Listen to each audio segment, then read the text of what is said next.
Madam recently ఇరుముడి రవితేజ గారి cinema release అవ్వడం జరిగింది. అంటే చాలా స్టోరీ చాలా బాగుంది. చాలా మంచిగుంది. కానీ ఒక అంశం మీద కేస్ పెట్టడం కూడా జరిగింది ఆ మూవీ మీద. ఏందంటే ఆ స్కూల్ పేరు వాడుకోవడం జరిగింది. అండ్ స్కూల్‌లో ఇలాంటి పనులు జరుగుతాయి. ఇలాంటి అంటే 10థ్ క్లాస్ అమ్మాయిలు ఎవరైతే ఉన్నారో యంగ్ పిల్లలకు ఒక ఎమ్మెల్యేకి చేయడం జరగడం జరిగింది. ఆయనకు ఆ కోరికలట అవి. అలాంటి దృశ్యం ఆ స్కూల్ నుంచెల్లి పేరు, యూనిఫార్మ్ సేమ్ వాడుకోవడం జరిగింది. ఒక టీచర్ ఆ పని చేస్తుంటది. మా స్కూల్‌ని ఇలా పేరు వాడుకున్నారెందుకు? ఏం సమాజం మెసేజ్ ఇద్దాం అనుకుంటున్నారు మీరని ఆయన కేస్ పెట్టడం జరిగింది. అంటే మూవీలో ఇలాంటి సీన్ పెట్టడం ఎంతవరకు కరెక్ట్? అంటే చాలా మంది ఏమంటే లేని ఆలోచనలు కూడా వేరే వాళ్ళకి పుట్టించినట్టు. ఎమ్మెల్యే అంటే ఒక 50, 60 సంవత్సరాల ఎమ్మెల్యేకి 15 ఏజ్ పిల్లలకు సప్లై చేయడం టీచర్ పని. గురువు అని నమ్మకంతోని పోతారు. ఇప్పుడు గురువుల మీద కూడా డౌట్ వచ్చేటట్టు, స్కూల్ మీద కూడా డౌట్ వచ్చేటట్టు, స్పెషల్ క్లాసెస్ అంటే కూడా డౌట్ వచ్చేటట్టు చేశారని చాలా మంది అంటున్నారు. దీని మీద మీరు ఏమంటారు? ఇది పూర్తిగా అసంబద్ధంగా ఉంది. ఎందుకంటే మన సమాజంలో ఇలాంటివి జరుగుతున్నాయి. ఇప్పుడు మీరెందుకు భుజాలు తడువుకోవాలి? ఇప్పుడు సినిమాలో పెట్టారు, ఓకే. ఆ స్కూల్ ఎక్కడుందో అనుకుంటారు సినిమా చూసిన వాళ్ళు. ఇప్పుడు మీరు అడ్రస్ చెప్పినట్టు అయిపోయింది కదా. అందుకని ఏంటంటే మనము వ్యతిరేకించటానికి కూడా కాస్త ఆలోచించాలి. ఇప్పుడు ఇక్కడ చూడాల్సింది ఏంటి అంటే ఎన్ని సోషల్ వెల్ఫేర్ హాస్టల్స్లో హాస్టల్ వార్డెన్ హస్బెండ్లు కొడుకులు వచ్చి అక్కడ ఆ పిల్లలతోటి వాళ్ళ కోసం అని చెప్పి ఒక స్పెషల్ రూమ్స్ పెట్టుకొని వాళ్ళు గర్భవతులైతే దానికోసం అని చెప్పి ఆ పిల్లల హింసపడి చనిపోయిన ఘటనలు కూడా ఉన్నాయి. ఏదో ఎప్పుడు జరగనట్టు మాట్లాడతారేంటి వీళ్ళు? నాకు అదే నవ్వొస్తుంది. ఇవి మా కళ్ళతో మేము చూసామండి, మా ఐ విట్నెస్లండి. ఇప్పుడు ఎక్కడో కాదు, మియాపూర్లో ఒక హాస్టల్లో సోషల్ వెల్ఫేర్ హాస్టల్ ఉంది, నడుపుతుంది, ఒక వార్డెన్ ఉంది. దానికి ఆ హాస్టల్లో ఒక తల్లి తండ్రి లేని పిల్లని వాళ్ళ పిన్ని తీసుకొచ్చి జాయిన్ చేసింది.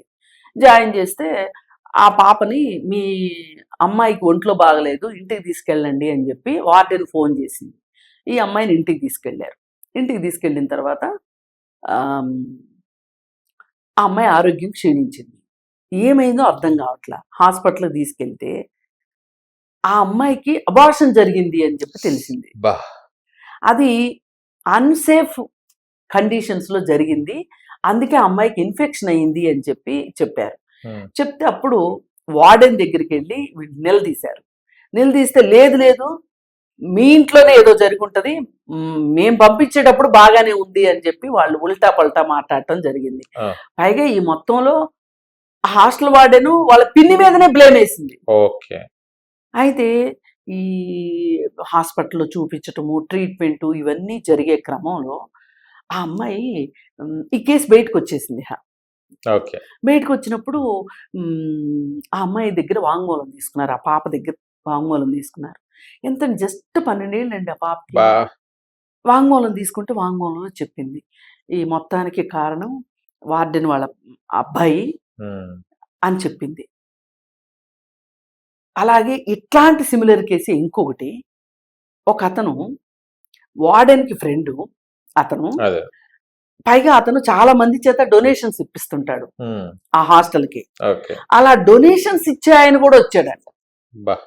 ఇప్పుడు ఆ అమ్మాయి చెప్పింది, ఇట్లా వార్డెన్ భర్త, వార్డెన్ కొడుకు, పైగా ఈ డొనేషన్స్ ఇవ్వడానికి వచ్చే వాళ్ళందరి దగ్గరికి వార్డెనే మమ్మల్ని పంపిస్తుంది అని. చాలా సంచలనం అయింది కేసు. వార్డెన్ జైల్లో ఉంది కొన్ని రోజులు. ఈ మొత్తం కేసు విషయం మన ఖైరతాబాద్ ప్రెస్ క్లబ్ లో మేమందరం ఉమెన్ అండ్ ట్రాన్స్జెండర్ కమ్యూనిటీ తరఫు నుంచి, జేఏసీ తరఫు నుంచి మేము ప్రెస్ మీట్ పెట్టి చెప్పాము, విజిలెన్స్ పెంచాలి హాస్టల్స్ మీద. అసలు ఆ హాస్టల్ వార్డెన్ ఆ హాస్టల్ ప్రెమిసెస్ లో ఉండటానికి వీల్లేదు. అసలు హాస్టల్ కి సంబంధించిన ఆ వార్డెన్స్ ఫ్యామిలీస్ కి సంబంధించిన వాళ్ళు ఎవరు హాస్టల్ కి రావటానికి వీల్లేదు అని చెప్పి అండ్ డిమాండ్స్ పెట్టాము. మరి అలాంటప్పుడు ఇంకొంచెం పెద్ద పిల్లలు అయినప్పుడు 15-16 సంవత్సరాల పిల్లలు ఉన్నప్పుడు ఒక ఎమ్మెల్యే దగ్గరికి పంపించరు అనే గ్యారంటీ ఏంటి? కాకపోతే మీ స్కూల్లో అలా జరగపోయి ఉండొచ్చు, ఏదో ఒక స్కూల్లో జరుగుతూనే ఉండేది. దానికి సంబంధించి మీకు జరిగిన దాన్ని, మీ కష్టాన్ని, మీ బాధని మీరు చెప్పుకోండి అని చెప్పేదే ఆ సినిమా. ఒక అవగాహన కలిగిస్తుంది. ఇక్కడ ఆడపిల్లల్ని ఎలా వంచన చేస్తున్నారు, ఎలా వాళ్ళ అక్రమార్జనకు వాడుకుంటున్నారు, వాళ్ళని ఎందుకు వాళ్ళ జీవితాలను బలి చేసే విషయం గురించి ఆ సినిమా తీస్తే ఒక ఆడపిల్ల ధైర్యంగా నాకు ఇది జరిగింది నాన్న అని చెప్పుకునే అవకాశం ఉంటది, చెప్పుకోవాలి, మీకు చెప్పే హక్కు మీకుంది. చెప్పకుంటే పరిస్థితి ఏంటి, చెప్తే ఎలా ఉంటది అన్నది చూపెట్టారు. అక్కడ ఇద్దరు తండ్రులు చూపించారు ఆ సినిమాలో. ఒక తండ్రి ఏమో నీకు ఒక తండ్రి ఉన్నాడు, కరెక్టే, నీకేం జరిగినా నువ్వు నాకు చెప్పుకో. మొదటి తండ్రి ఏం చేశాడు, నేనున్నాను కదా ఆ అమ్మాయి సంగతి చూసుకుంటానికి, ఆ అమ్మాయి నాతో ధైర్యంగా ఏమైనా చెప్పుకోవాల్సిన అవసరం ఏంటి అని ఒక తండ్రి చెప్తే, ఇంకొక తండ్రి కాదు నేనున్నాను నీకు, నువ్వు ఏదున్నా నాకు చెప్పుకోవచ్చు అని ధైర్యాన్ని ఇచ్చాడు. మరి ఇది ఇలాంటి పరిస్థితుల్లో గనక ఆడపిల్లలు ఉన్నప్పుడు ఆ తండ్రికి చెప్తారా, ఈ తండ్రికి చెప్తారా? ఎవరైనా ఈ తండ్రికే చెప్తారు. అలా చెప్పుకోవచ్చు అనే అవగాహన కలిగించడానికి తీసిన సినిమా గురించి మీరెందుకు ఇంత రాద్ధాంతం చేస్తున్నారో నాకు అర్థం కాలే. ఇప్పుడు యూనిఫామ్లు కనీసం ఒక 100 రకాల యూనిఫామ్లు ఉన్నాయి, వాళ్ళు ఏదో ఒక యూనిఫామ్ తీసుకోవాల్సిందే. ఇప్పుడు వాళ్ళు సినిమా తీయాలి అన్నప్పుడు ఈ రాష్ట్రం మొత్తం మీద ఇలా లేని యూనిఫామ్ ఏదన్నా క్రియేట్ చేయాలంటే ఎక్కడ కుదురుతుంది?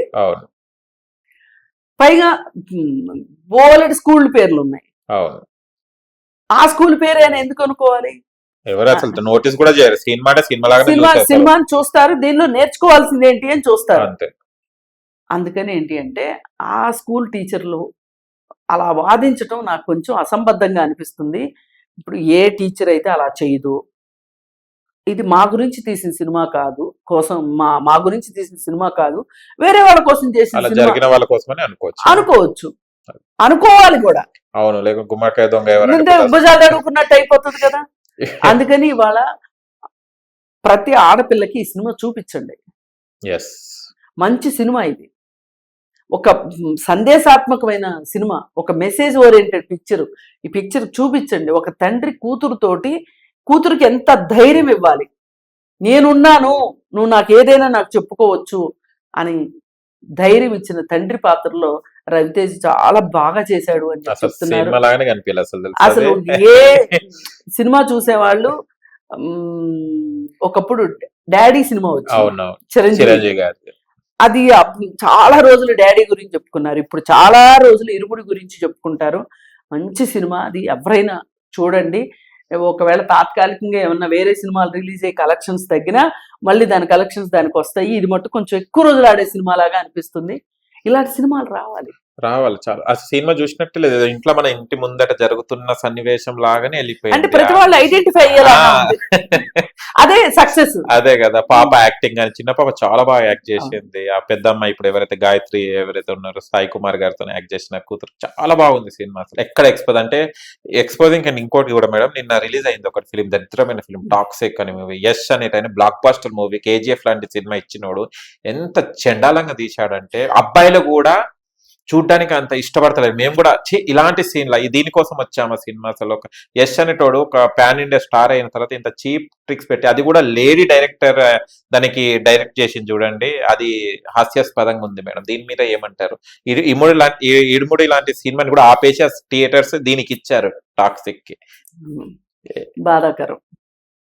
ఆ సినిమా డే 1 నుంచి ట్రైలర్ రిలీజ్ అయిన దగ్గర నుంచి ఆ సినిమాని నేను వ్యతిరేకిస్తూ మాట్లాడా. నేను ఈ మధ్యకాలంలో సినిమాల గురించి నేను కొంచెం తక్కువే మాట్లాడతా, కానీ యానిమల్ సినిమా గురించి చాలా చాలా సీరియస్గా మాట్లాడా. ఈ రోజుకి మాట్లాడతా యానిమల్ సినిమా గురించి. సందీప్ పొంగారెడ్డికి చాలా కోపం వచ్చిందని కూడా నాకు తెలుసు, అయినా సరే మాట్లాడేది నువ్వు చేసింది తప్పు, ఇలాంటి సినిమాలు తీయకండి మీరు, సొసైటీకి ఏం మెసేజ్ ఇద్దాం అనుకుంటున్నారు ఇట్లాంటి సినిమాలు తీసి.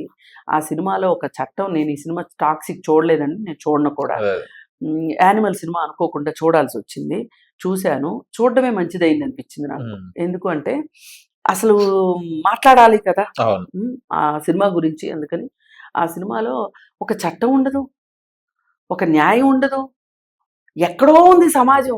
అదే. ఈ రోజుకండి ఏదన్నా ఫస్ట్ మనకు ఒక అన్యాయం జరిగింది అన్నప్పుడు మనం ఫస్ట్ ఏం చేస్తామండి, పోలీసుకి చెప్తాలని అనుకుంటామా? కామన్ ఆ వస్తుంది. సినిమా మొత్తంలో పోలీసే లేడండి, అవును, వీళ్ళే చేసుకుంటారు ఉన్నదంతా హింస, అంతే. గన్నులు, బ్లడ్. అసలు ఆ సినిమా ఆ, ఎలా తీయబుద్ధి అయింది అసలు అదే. సందీప్ వంగారెడ్డికి అనిపించింది. కనీసం అర్జున్ రెడ్డి సినిమాలో కొంచెం ఎక్స్ట్రీమ్గా ఉన్నప్పటికీ దానిలో కొంచెం ఒక యంగ్ అబ్బాయి, ఒక మంచి Love. కెరీర్ ఉన్నవాడు ఏం చేస్తే అలా నాశనం అయిపోయాడు అన్నది మెసేజ్. కనీసం అయినా ఆ మెసేజ్ అన్నా ఉంది అర్జున్ రెడ్డి అవును సినిమాలో. అవును అసలు తల్లిదండ్రులు ఏదైనా పిల్లలు తప్పు చేయగానే నీకు నా ఇంట్లో ఉండే హక్కు లేదు, గెట్ అవుట్ అంటే వాళ్ళు బయటికి వెళ్ళి ఇంకా దరిద్రంగా అయ్యే అవకాశం ఉంది అని కూడా చూపించారు ఆ సినిమాలో. అవును. అంటే మెసేజ్ ఉంది. ఒక మనిషి ఎలా ఉండొచ్చు అని, ఎలా ఉండకూడదో కూడా చూపించారు. ఎంతో కొంత బాగుంది.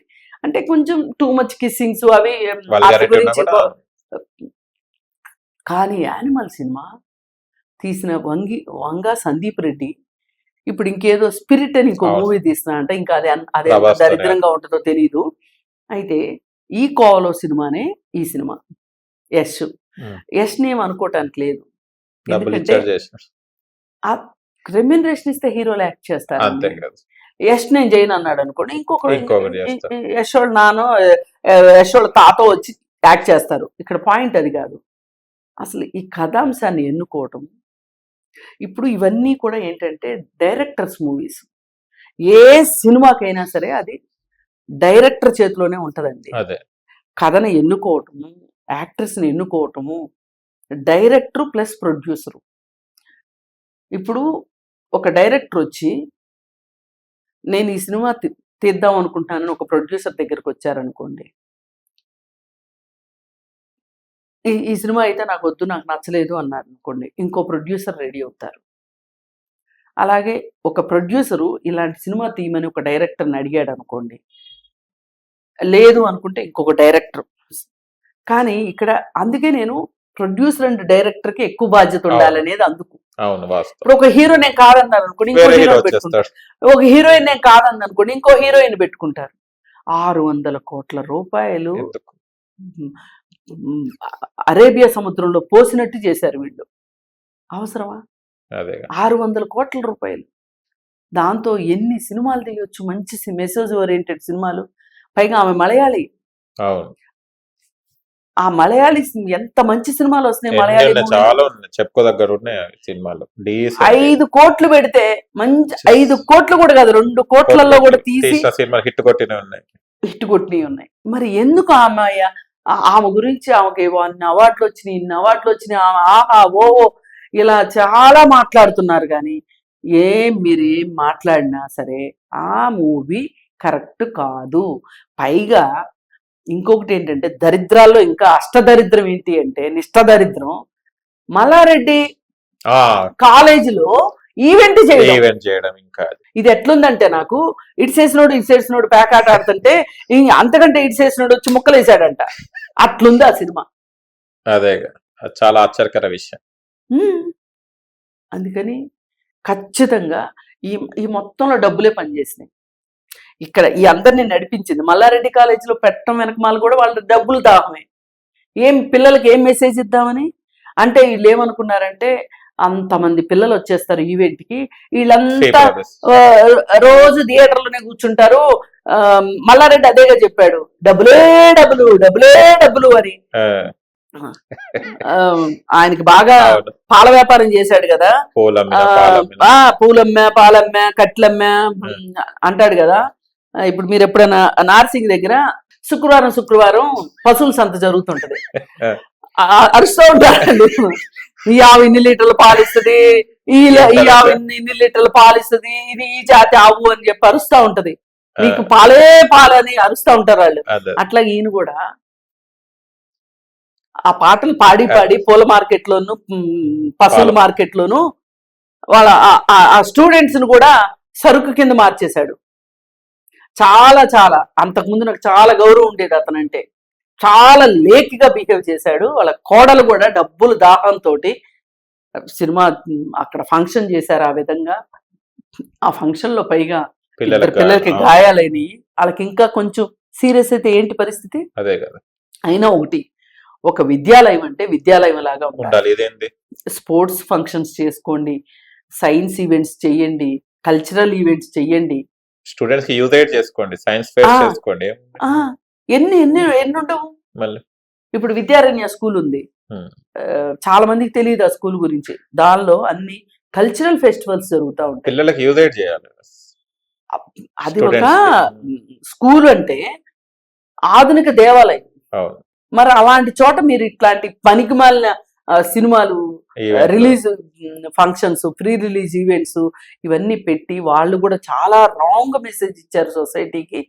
ఏది ఏమైనా మీరు ఎక్కువ జనాలంతా ఏంటో వెంపర్లాడిపోతున్నారు సెక్స్ కోసం. లేదు వాళ్ళు ఈ ముద్దులు ఇవి ఇట్లాంటివి, అలాగే ఏమంటారు క్రైము ఇవన్నీ చూడాలి అనుకుంటున్నారు 24 గంటలు అని చెప్పి మీరు ఆ సినిమాలే తీస్తే సినిమా అనేది నవరసభరితంగా ఉండాలి. దానిలో నవరసాలు ఉండాలి. ఏది ఎక్కువైనా ఏది తక్కువైనా సినిమా కరెక్ట్ కాదు. అందుకని మీరేవో 2-3 రసాలు ఎంచుకొని సినిమా తీసి జనాల మీద వేస్తాము అంటే తిప్పి కొడతారు. పైగా టాక్సిక్ మూవీకి ఏవైతే ముందు బుక్ చేసుకున్న టిక్కెట్లే వాళ్ళేనంట చూస్తుంది ఆ సినిమా. ముందు బుక్ చేసుకుంటారు కదా కొంతమంది, ఆత్రం అల్లుడు అరటికే తొక్క మీద కాలేసాడని.